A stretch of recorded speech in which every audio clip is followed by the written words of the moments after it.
All right, everybody, welcome back. We are diving deep today into some personal finance tips. Yeah. We've got a great excerpt here. It's got 5 key tips that we want to unpack for you. Yeah. So let's jump right in. We are talking about how to take control of your money. Yeah. And the very first tip here is talking about cutting that debt and boosting those savings. Yes. Now, we've all heard spend less than you earn. Yes. But how do we really make that happen? I've tried things like the 50-30-20 budget. Oh, that's a great one. Yeah. What about you?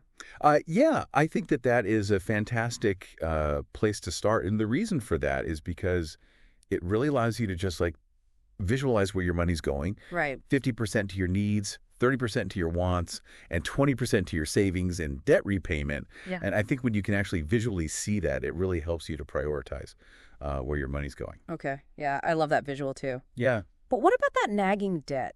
Like sometimes it feels like a weight holding you back. absolutely. How do you tackle that? So there's a couple of great ways to tackle debt. One of the most popular ones is called the snowball method. And what you do with that is you focus on paying off the smallest debt first, regardless of the interest rate. And the reason why that can be helpful is because it gives you the sense of accomplishment. Oh, okay. You know, like you're ticking things off the list. Yeah. But then another method that a lot of people like to use is called the avalanche method. And that's where you focus on the debt with the highest interest rate first. So you end up paying less in the long run. Oh, okay. So that makes sense. Yeah, That's more like the long game. exactly. Okay, so 2 good strategies there for listeners. Yeah.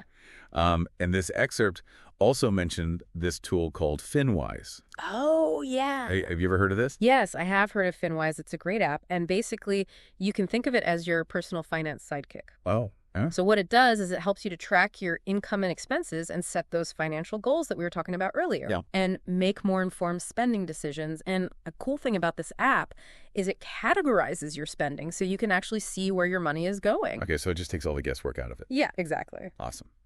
Okay, tip number 2. Here we are talking about that emergency fund. Oh, yes. Now, I know, sometimes things pop up. For me, it was my car. Remember when my car just like decided to go kaput right before a big trip? Yes. Not fun. No. So having that emergency fund is super important. It's crucial. And they suggest 3 to 6 months of living expenses tucked away. Yeah, and I think the reason why that's so important is because it's not only practical, right? Like, if you lose your job or if you have a sudden medical expense, you've got that buffer. Yeah. But it also just gives you so much peace of mind. Absolutely. It's like knowing that you've got this safety net. Like, you can sleep at night knowing you're going to be okay. Exactly. Yeah. But where should we be keeping that money? That's a great question. I mean, it mentions outpacing inflation while still having quick access. Yeah. So what does that even look like? So you want something that is liquid, Okay. meaning that you can access it quickly, but you also want it to be earning you a decent return. So some good options are high-yield savings accounts or money market accounts. Right. Okay.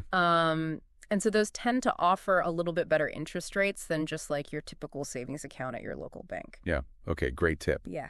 Now, tip number 3, we're talking about the savings rate. Yes. Now, this one sounds a little bit more technical. It sounds very technical, but it's actually a very simple concept. Okay. So basically, the savings rate is the percentage of your income that you're saving. Right.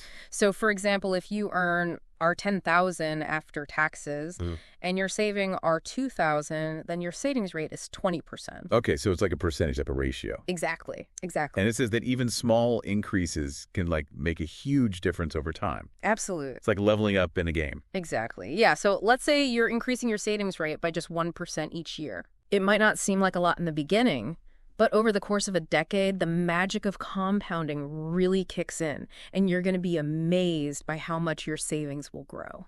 That's the power of compounding. Yes. Okay. Awesome. And tip number 4, we're talking about making your money work harder. Yeah.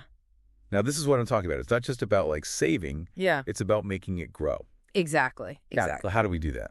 So in South Africa, we have a fantastic tool called the Tax-Free Savings Account, or TFSA for short. Okay. And basically what this is it's like a turbocharged savings account. Okay. So the money that you invest within a TFSA grows tax-free, so that means more money in your pocket. Awesome. Yeah, so instead of just letting your savings sit in a low-interest savings account. Yeah. You're actually investing it in things like stocks and bonds, and you're letting it grow. Exactly. So like instead of having it just sit there, you're putting it to work. Exactly. And it mentions TFSAs are particularly powerful in South Africa. Yeah, they are. So listeners out there, this is something you may want to look into. Definitely. Okay. And last but not least, tip number 5 is talking about the dreaded insurance checkup.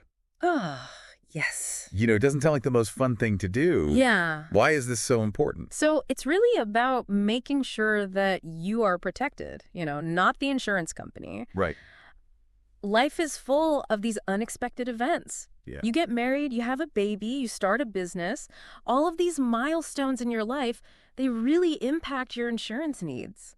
Right. So you can't just like set it and forget it. You've got to adjust it as you go. You have to adjust it as you go. You Yeah. know what I mean? It's almost like doing spring cleaning for your finances. I love that, spring cleaning for your finances. Yeah. Okay, so we've covered a lot. We talked about conquering that debt, Yes. building that emergency fund, Yes. supercharging that savings rate, Yes. and putting your money to work. Yes. What stands out to you the most? What stands out to me the most is the fact that it's all about action. Yeah. It's a journey, and every journey starts with a single step. Absolutely. So what's one small step that our listeners can take this week? Yeah, what can they do this week? Is it downloading FinWise, researching those TFSA options, maybe crunching some numbers on your savings rate? Yeah, anything. Yeah, because even a small step is progress. I love that. Yeah. So listeners, what is your first step going to be? Thanks for joining us on this deep dive. Until next time. Bye.